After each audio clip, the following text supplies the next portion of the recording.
18h sur TV Vendée, je suis ravie de vous retrouver pour votre journal du mardi 7 novembre. Dans cette édition, nous découvrirons une buvette âgée de près d'un siècle.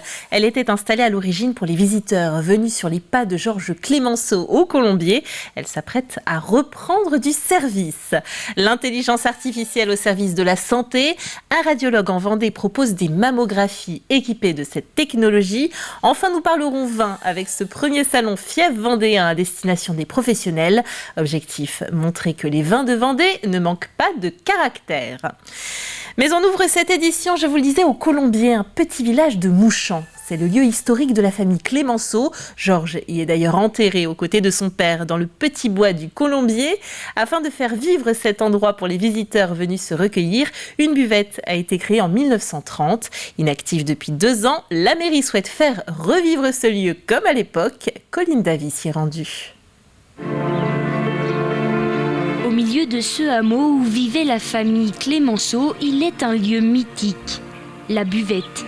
Créée en 1930, elle est fermée depuis bientôt 2 ans en raison de la mort de la dernière propriétaire occupante. Elle s'apprête aujourd'hui à rouvrir ses portes afin de faire perdurer l'histoire et la mémoire de Georges Clemenceau. La famille qui avait racheté la ferme, les anciens métayers, donc la famille Joselon, fait le choix d'ouvrir une buvette parce qu'il y a déjà une affluence de personnes qui viennent se recueillir sur la tombe de Clemenceau.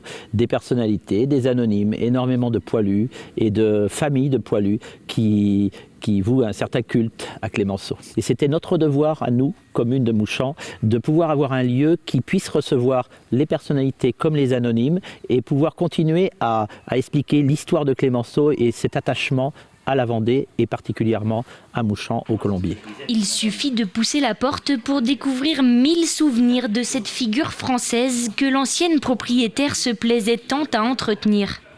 Dans ce petit café à taille humaine, le livre d'or sera installé, un moyen d'enrichir la venue des visiteurs pour qu'ils puissent garder un souvenir plus important qu'un simple moment de recueillement. Alors par exemple ici on a une photo originale, c'est de Georges Clemenceau avec son fils sur le front. Cela fait partie des documents importants qui vont être conservés ici. Notre idée est vraiment de conserver le lieu tel qu'il était, avec le mobilier, garder vraiment les éléments pour conserver l'âme de ce lieu. Et quoi de mieux pour garder cette âme que de le confier à la jeunesse mouchampaise ?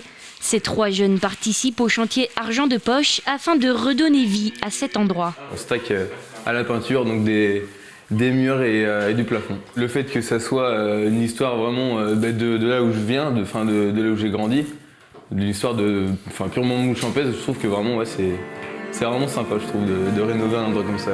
Quelques coups de pinceau sont encore nécessaires, mais la réouverture est déjà programmée.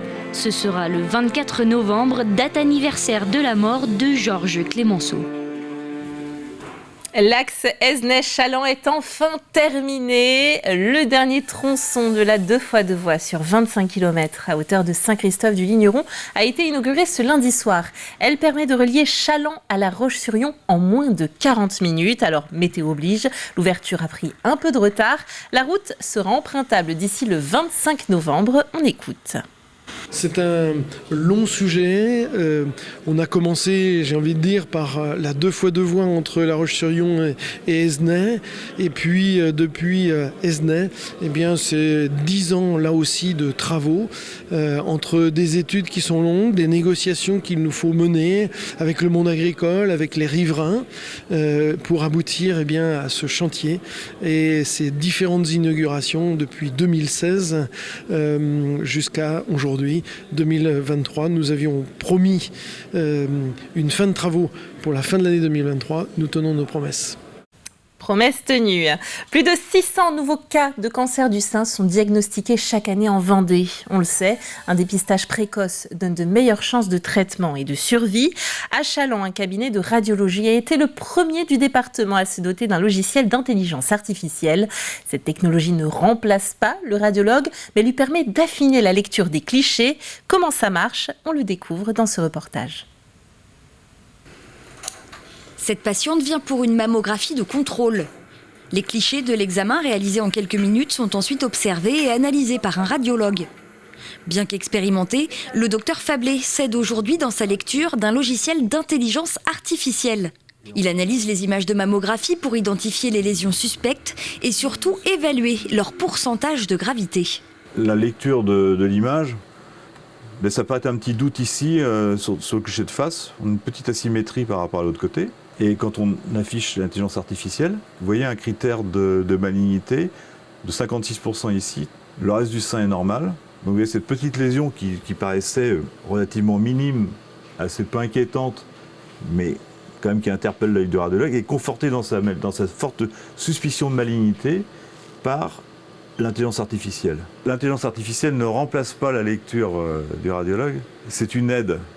Le mythe de l'intelligence artificielle qui va remplacer le radiologue complètement, pour l'instant, n'existe pas. Une nouvelle technologie utilisée dans ce cabinet depuis 1 an qui permet de fluidifier et d'aller plus loin dans le diagnostic. Ça nous permet de retrouver quelquefois plusieurs lésions. Parce qu'on a un peu l'œil qui se focalise sur la lésion qu'on vient de découvrir.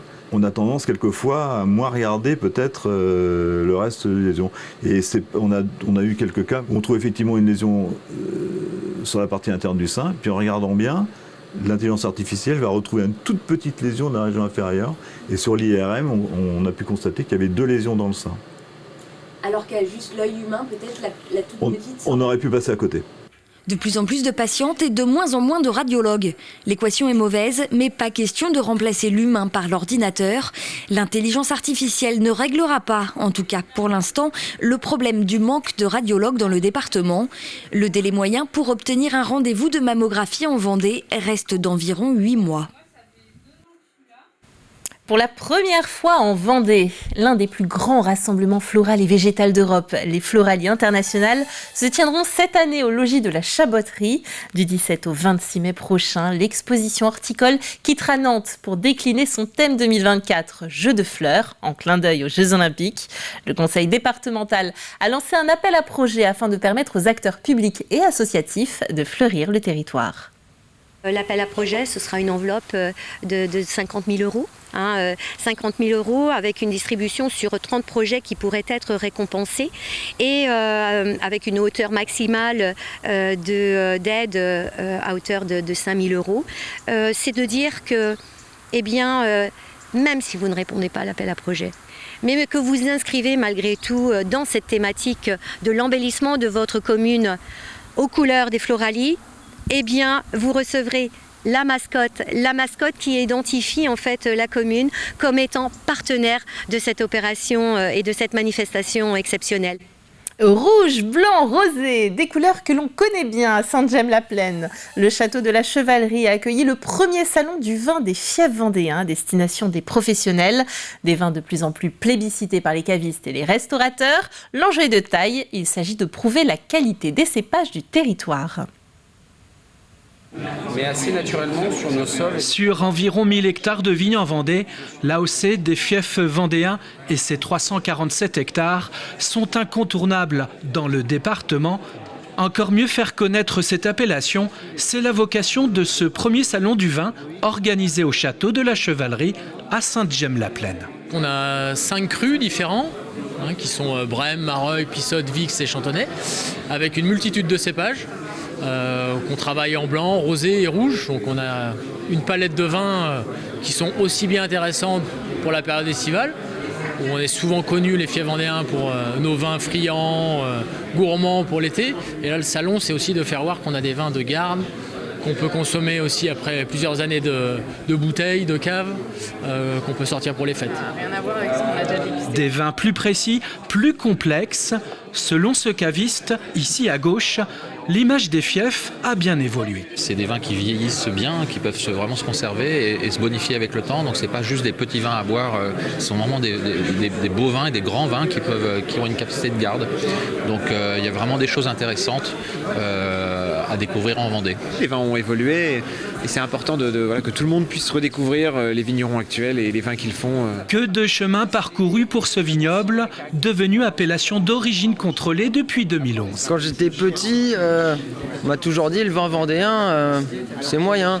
Là maintenant je trouve que c'est très très correct. Très surpris de la qualité de certains vins et c'est de bon augure pour tout le vignoble vendéen. Restaurateurs, Viticulteurs, cavistes et autres professionnels ont plus que jamais l'embarras du choix. Méthode traditionnelle de chez Coirier, à Pissotte. Voilà, donc qui est très très sympa. Je pense qu'on va la référencer. Voilà, c'est très féminin. Une mosaïque de charme et d'authenticité que l'on doit aux 13 vignerons des fiefs vendéens. Des vins vendéens de plus en plus présents sur la carte des restaurants étoilés.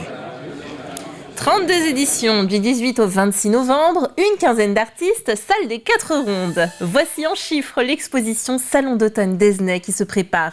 Sculpture, peinture, dessin ou encore photographie, les artistes et œuvres proposées sont complètement différentes. Des initiatives originales seront proposées. Le dimanche 19 novembre, Zelfana, jeune artiste lyonnaise, sera à l'honneur. Elle se met au défi de peindre une toile en une seule journée sous les yeux des visiteurs. La 32e édition, donc son parfum, ça va être de proposer aux visiteurs des œuvres variées, des artistes que nous aimons beaucoup, que nous avons pu voir dans des expositions ou bien dans leurs ateliers. L'originalité, c'est de présenter des techniques très diverses et de présenter aux visiteurs également tout ce qu'on aime dans la peinture. Alors, on travaille beaucoup avec notre cœur, avec notre volonté. Et je pense que ça peut distinguer d'autres expositions. Voilà, et ce sera donc ouvert tous les jours de 10h à 12h30 et de 13h30 à 18h. Et l'entrée est bien sûr gratuite. C'est la fin de cette édition. Retour de l'actualité dès demain 7h dans votre matinale. Quant à moi, je vous souhaite une belle soirée et à bientôt sur TV Vendée.